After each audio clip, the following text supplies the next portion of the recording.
Now we'll look at direct labor variances. So these are calculated much in the same way that the direct material variances are, where we have the actual price times actual quantity, standard price times actual quantity, and standard price times the standard quantity.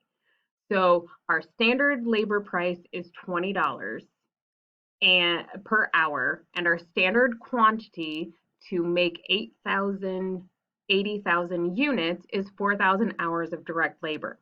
So that's our actual output.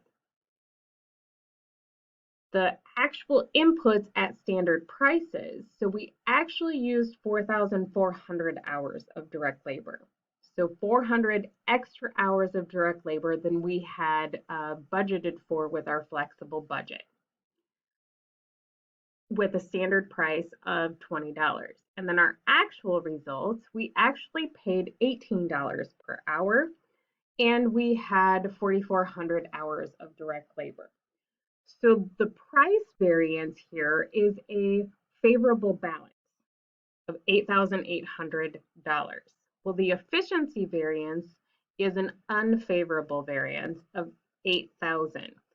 And one of the reasons for this can be that if we're paying cheaper labor, they might have had a less skill set than what we normally pay for $20.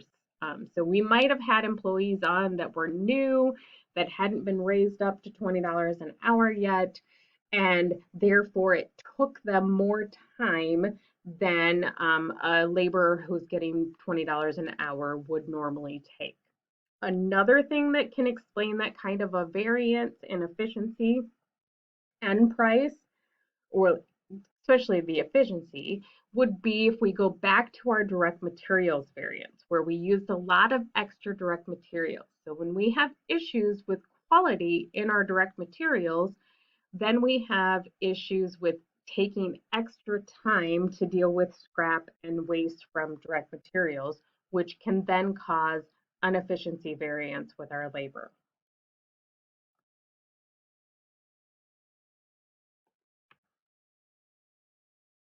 Our variable overhead variance. So our variable overhead had a standard price of $12 an hour, and it's based on the number of direct labor hours that we would normally use for our 80,000 units production. So that's our standard price at our standard quantity. Because we're using direct labor hours, our actual quantity is the 4,400 hours that we were actually using.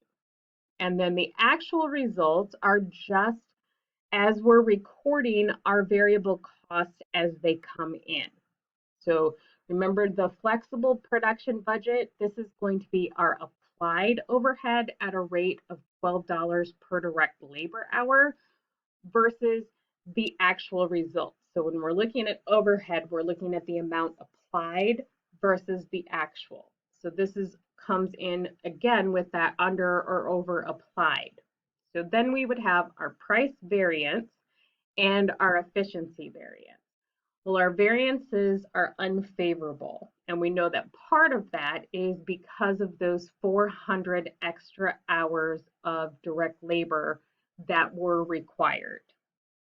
But either way, what we applied did not equal our actual. So in this case, in addition to having unfavorable variances, we underapplied our variable overhead. Now our fixed cost variances. So the first fixed cost variance is just a spending variance. This is the difference between our budgeted and actual overhead. So did we budget what our fixed overhead was going to be versus our actual costs, and what is the difference between those? So it's not anything to do with the amount of volume or anything, it's just a spending variance. Okay. And that is the end of chapter 16.